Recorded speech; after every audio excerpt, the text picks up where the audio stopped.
What is going on, investors? Back again with another stock analysis today by request. We're going to be taking a look at Walgreens, Boot Alliance here in the US. We really just refer to this as Walgreens, ticker symbol WBA. Again, this is by request. I waited until they posted earnings today. And if you have a stock that you'd like for me to cover here on the channel, please leave me a comment down below. I'll get to it as quickly as possible, likely in the next couple weeks when companies all start reporting earnings. So like I said, this company just reported earnings.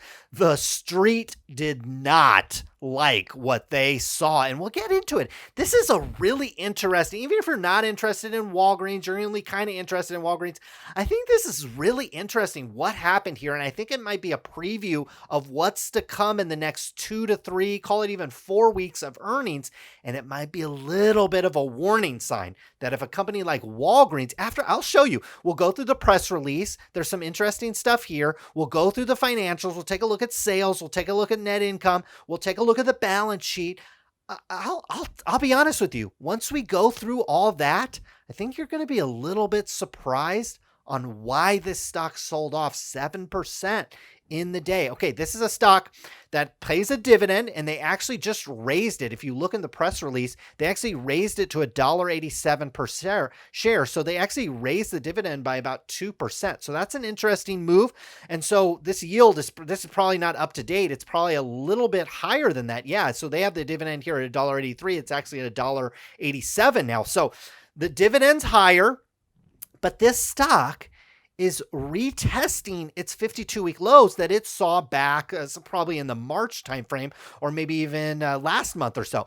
So this stock is retesting lows, which you're not seeing in the tech sector. You're not seeing this with Amazon or Tesla or any of these high-flying stocks. So it's really interesting. This stock has a nice dividend yield from a forward PE basis. This stock is pretty well, is reasonably valued. We'll get into if this forward PE is accurate. They're projecting here on this website that a 549. We'll see that this is probably a little high, and so I think you can throw PE out the window for most stocks. But in general, this stock is 4.5% dividend rate. It's not really shorted that much. $37 billion valuation. I know there's some rumors that maybe Amazon's always in the market or always rumored to buy somebody. I think the companies or analysts throw this out here just in hopes that maybe it makes the stock pop. I don't think Amazon's necessarily really looking to spend $38 billion on this company. And as we go through the financials, we'll see why. But these stocks are completely out of favor with the stock market. Stocks like Shopify and Tesla and Nikola and all these other stocks are just soaring to the upside with either no revenue, little profits, or no profits. And companies like this that are actually maintaining some profitability, paying a dividend, are completely out of favor.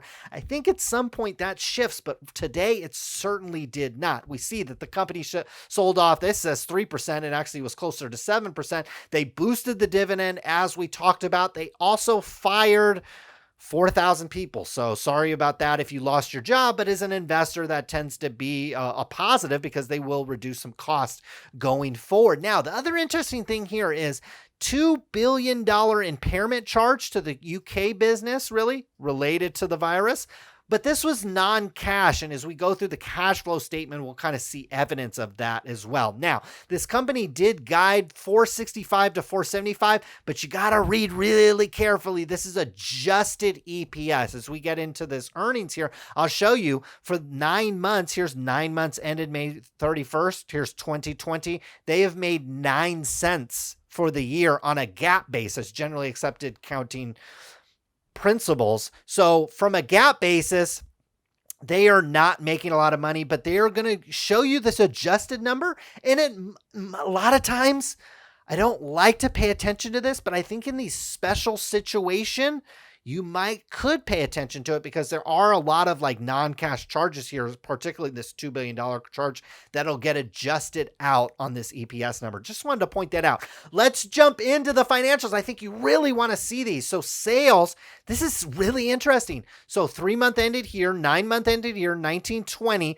You see, they actually ticked up for the quarter. Now, I know Walgreens was quote unquote an essential business. They did remain open. I think they adjusted some hours on some stores. Stores in in New York, as management said on the conference call, were really particularly impacted, and the major metro areas in the United Kingdom were really, really impacted by this. So the sooner this thing clears up, and especially major markets like New York, Chicago, LA, United Kingdom, the sooner those areas clear up, this company is going to get back on track. But you see that they had a decent quarter here. Now, what's different about this company than tech companies and things like that are these margins are absolutely disgusting. So you had $34 billion in sales and you only made call it $5 billion in gross profit.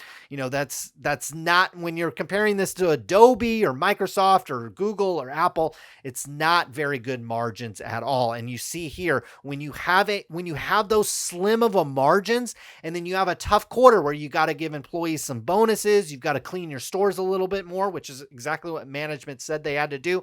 A lot of it gets chewed up into these costs. As we see here, while sales ticked up a little bit, gross margins were relatively flat in terms of how this ticked up. We see this ticked up huge by like $2 billion. And so that's not good.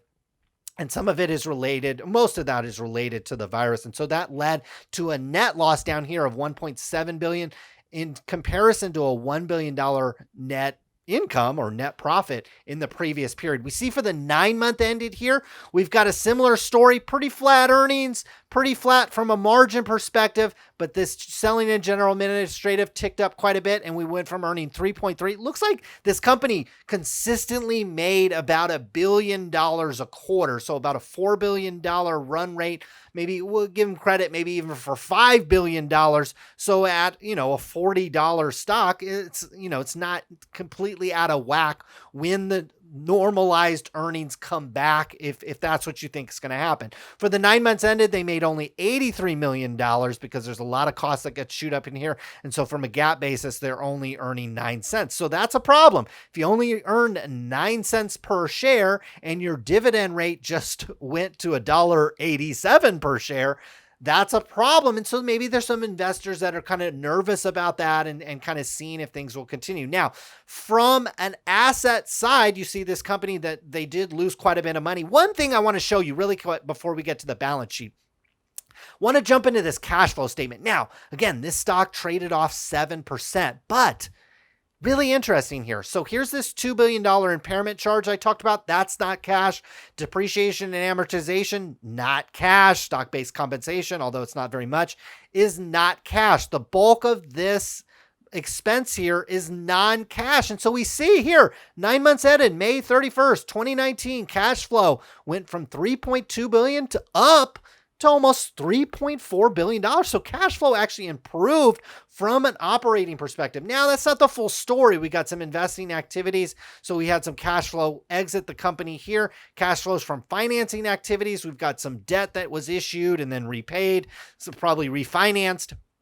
And so we saw some cash leave the company here. We went from $1.3 billion down to $943 million in terms of cash and cash equivalents at the end of this period. And then as we jump to the balance sheet, we see here, this is a company that runs things really lean. For a $30 billion company, and one that has this much in sales and expenses, it's actually kind of odd to see that they have this little cash. So this is very little cash when you have a company of this size. And so that might be making some investors nervous. Now, a lot of their assets are tied up in this inventory, which looks like they manage relatively well in the quarter, and they have accounts receivables here. Probably a company like this, when they're dealing with like medical billing and insurance and stuff like that, a lot of this accounts receivable probably takes a while to filter into the balance sheet. So you can take this into account for being not really necessarily close to cash, but pretty close to cash. So when you factor that in, the company is much more financially stable than when you just take the cash and cash equivalents kind of on their own.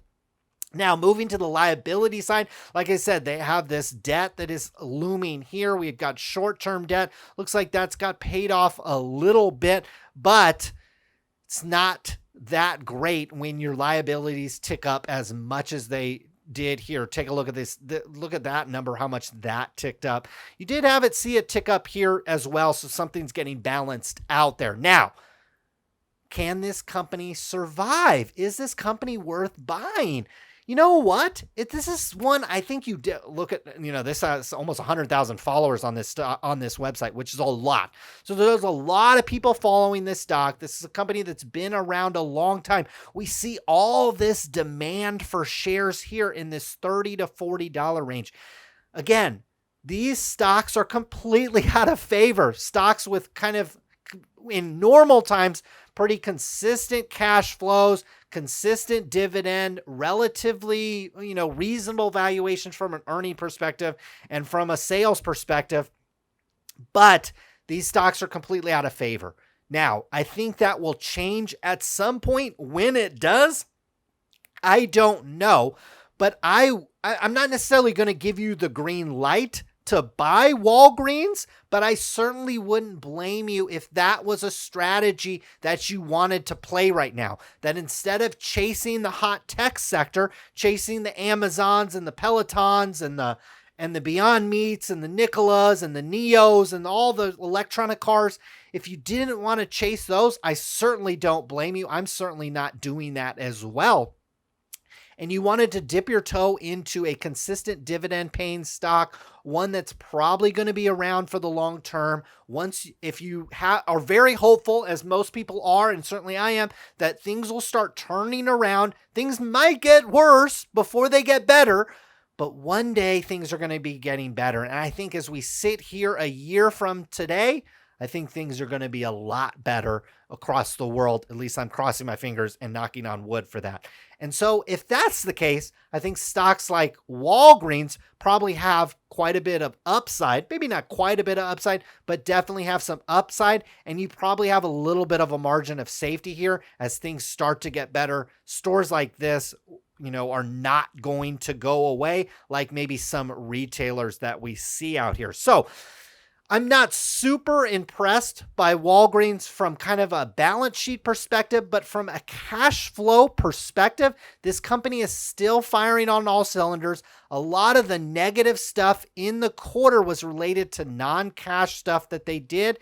They raised their dividend, so management does have confidence there. And from a non-GAAP perspective, this company is still within line with what they've been doing in the past. And so if they can get things turned around and get things going in the right direction, like a lot of companies are trying to do, this company should be fine going forward. Is it going to fly back up to $80 a share?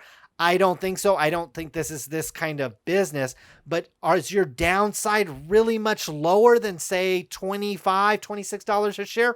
I doubt it. So I think you've got some upside in this stock. I wouldn't run into it and pour a bunch of money into it, but it's certainly one of those dividend paying stocks that are out of favor now, but I think we'll get back into favor again in the future once we start seeing a more normal market. Right now it's NASDAQ heavy and tech heavy, and I think that will shift at some point. But last thing, and if you've made it through this video, pat yourself on the back. I'm probably going to give you the most important lesson that you will learn on this video, especially if you're not actively looking to buy Walgreens.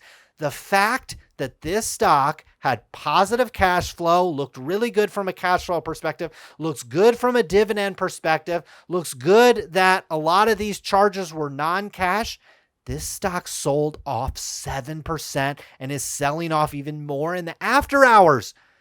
That to me is a big red flag for what's going to come in the next 2 weeks. You're going to have a lot of companies that are going to do the exact same thing Walgreens did. They're going to post a quarter that doesn't look good from a GAAP perspective, doesn't look good, from a GAAP earnings per share perspective. But when you really take everything into account, sales were actually pretty good considering a lot of stuff was closed. A lot of people were hunkered up at home, and nobody blames anybody for doing that. And look, from a 9-month basis, sales are actually up a little bit, and even on a 3-month basis, sales were up, and they had to take some charges that probably will not reoccur this time next year, but this stock still sold off. So you can imagine what's going to happen in the next couple weeks. Imagine all the stocks that are going to be similar to Walgreens. They are probably going to be treated the same way. And my bigger warning is if Apple misses, if Amazon misses, if any of these high flying tech stocks has a bad quarter or guides poorly, the whole market could be at risk, because if Walgreens is selling off, I think the whole rest of the market could be on alert as we move into earnings season. So really, for me, I'm not touching a lot of stocks right now. I'm not buying. I haven't really bought a whole lot outside of maybe, $100 here, $100 there in terms of buying some stocks. I'm waiting to see how this earnings plays out. We'll be keeping you covered here on the Investor Channel. And so I appreciate you tuning in. If there is a stock you want me to cover, leave me a comment below. Consider hitting that subscribe button. It really helps our channel out, and that like button as well. And maybe consider checking out some of my other videos, because I post one almost every day here on the channel. Thank you for tuning in. Good luck with your investments.